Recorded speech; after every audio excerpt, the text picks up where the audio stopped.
Hi guys, welcome back to my channel. আমি রিমা। কেমন আছো তোমরা সবাই? আশা করছি অনেক ভালো আছো, আমিও ভালো আছি। আজ আমি চলে এসেছি তোমাদের সাথে আরও একটা রাখি মেকআপ লুক শেয়ার করব বলে। তোমরা যারা কলেজ গোয়িং গার্লস আছো তারা কিন্তু এই লুকটা যে কোনো ফেস্টিভ্যাল, ওকেশান এবং ফাংশনের জন্য ক্রিয়েট করতে পারো। তাহলে চলো ভিডিওটা শুরু করি।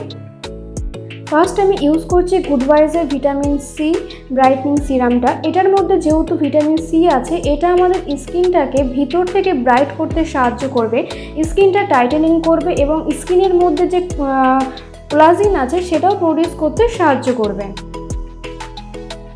এরপর ময়শ্চারাইজারের জন্য আমি ইউজ করছি পন্ডসের এই ময়শ্চারাইজারটা। আপাতত এই ময়শ্চারাইজারটা কিন্তু আমার বেশ ভালো লেগেছে এবং এটা আমি অল টাইমই ইউজ করছি।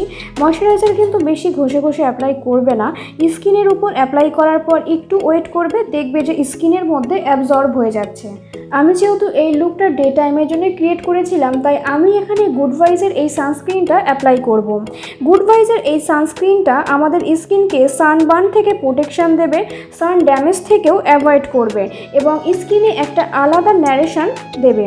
এবং এইটার মধ্যে কিন্তু কোনো হোয়াইট কাস্ট নেই। তোমরা এই সানস্ক্রিনটা অ্যাপ্লাই করে দেখতে পারো, ভীষণ ভালো একটা রেজাল্ট পাবে।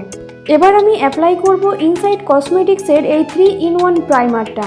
দেখো, মেকআপ করার আগে অবশ্যই কিন্তু প্রাইমার ইউজ করাটা খুব দরকার। প্রাইমার আমাদের স্কিনে যে পোরসগুলো আছে সেগুলো মিনিমাইজ করতে সাহায্য করে এবং আমাদের মেকআপ বেসটা স্মুথ এবং লং লাস্টিং করতেও সাহায্য করে।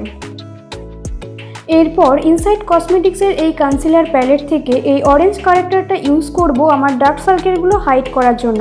ফেসের উপর যদি একটু বেশি ডার্ক স্পট বা ডার্ক সার্কেল থাকে তাহলে আগে অবশ্যই অরেঞ্জ কারেক্টার লাগাবে এবং অরেঞ্জ কারেক্টার না থাকলে স্কিন থেকে 2 শেড ডার্ক কনসিলার অ্যাপ্লাই করার পরেই ফেস হাইলাইটিং কনসিলার ইউজ করবে।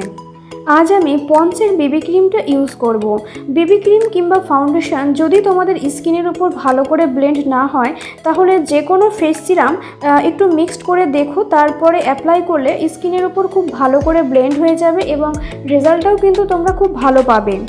তোমরা দেখতেই পাচ্ছ কত সুন্দরভাবে বেবি ক্রিমটা আমার স্কিনের উপর ব্লেন্ড হয়ে যাচ্ছে। আজকের এই মেকআপ লুকটা কিন্তু তোমরা যারা বিগিনার্স আছো তারাও ক্রিয়েট করতে পারবে এবং যারা কলেজ গোয়িং গার্লস আছো তারা কিন্তু যে কোনো ফেস্টিভ্যাল, ওকেশন বা ফাংশনেও এইরকম একটা লুক ক্রিয়েট করতে পারো, দেখতে খুব ভালো লাগবে। এরপর আমি ফেসের হাইস্ট পয়েন্টগুলো হাইলাইট করার জন্য সুইস বিউটির এই কনসিলারটা ইউজ করব। মেকআপের এই প্রত্যেকটা স্টেপ যদি তোমরা ফলো করো তাহলে তোমরাও কিন্তু আমার মতো একটা ফ্ললেস এবং লং লাস্টিং বেস তৈরি করতে পারবে। তবে মেকআপ করার আগে অবশ্যই কিন্তু ফেসিয়াল হেয়ারটা রিমুভ করাটা দরকার, নয়তো ফাউন্ডেশন অ্যাপ্লাই করার কিছুক্ষণ পর থেকেই দেখবে মেকআপটা ফেটে যাচ্ছে, ক্রিজ করছে এবং কিছু কিছু জায়গা কিন্তু অ্যাশি হয়ে যাচ্ছে, দেখতে কিন্তু একদমই ভালো লাগবে না। এরপর আমার মেকআপ বেসটা সেট করার জন্য মেবলিনের ফিট মি এই কম্প্যাক্ট পাউডারটা আমি একটা ব্রাশের সাহায্যে ড্যাব ড্যাব করে ফুল ফেসের উপর অ্যাপ্লাই করে নেব। তারপরে এনওয়াইবি এই মেকআপ ফিক্সারটা আমি অ্যাপ্লাই করে নিচ্ছি যাতে আমার মেকআপ বেসটা আরও ভালো মতো মেল্ট হয়ে যায় এবং তার সাথে আরও ভালো করে সেট হয়ে যায়। এরপর আমি আই লুকটা ক্রিয়েট করছি এবং তার জন্য একটা লাইট ব্রাউন শেড নিয়ে নিয়েছি এবং সেটা আইলিড থেকে ক্রিজ বরাবর খুব ভালো করে ব্লেন্ড করে নেব এবং তারপরেই ল্যাকমির এই কাজলটা দিয়ে আমি মোটা করে আইলাইনারের মতো করে ড্র করে নিয়ে সেটাও খুব ভালো করে একটা ব্রাশের সাহায্যে ব্লেন্ড করে নেব। আজকের এই আই লুকটা কিন্তু আমি ভীষণ সিম্পল রেখেছি। তোমরা যারা খুব বেশি আইশ্যাডো ইউজ করতে পারো না তারাও কিন্তু এইরকম একটা আই লুক ক্রিয়েট করতে পারবে।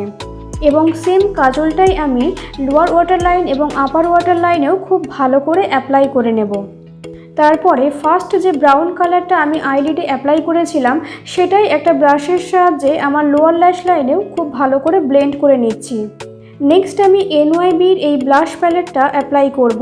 এটা কিন্তু ভীষণ অ্যাফোর্ডেবল প্রাইসের মধ্যে ভীষণই পিগমেন্টেড একটা ব্লাশ, তোমরা ইউজ করে দেখতে পারো, খুব ভালো রেজাল্ট পাবে। এরপর আমি এনওয়াইবির এই কন্ট্রোর প্যালেটটা ইউজ করছি। আজ কিন্তু আমি ফুল ফেসে কন্ট্রোর অ্যাপ্লাই করব না, জাস্ট আমার নোজটাকে কন্ট্রোর করে নিচ্ছি।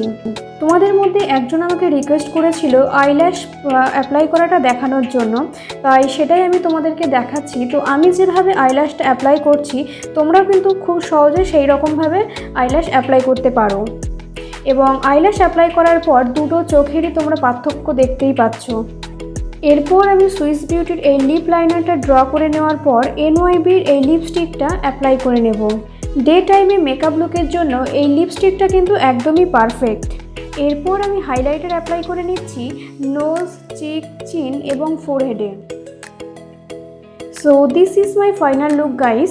এই মেকআপ লুকটা তোমাদের কেমন লাগলো অবশ্যই কিন্তু আমাকে কমেন্ট করে জানিও, এবং তোমরা কিন্তু আমাকে ইনস্টাগ্রামেও ফলো করতে পারো। আমার ইনস্টাগ্রাম হ্যান্ডেল হলো royrima804।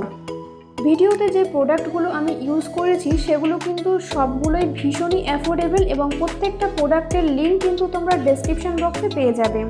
তো আশা করছি ভিডিওটা তোমরা শেষ পর্যন্ত দেখবে, এবং ভালো লাগলে অবশ্যই আমার ভিডিওটা লাইক করে দিও এবং চ্যানেলটা সাবস্ক্রাইব করতে ভুলো না। দেখা হবে নেক্সট ভিডিওতে। তোমরা সবাই ভালো থেকো।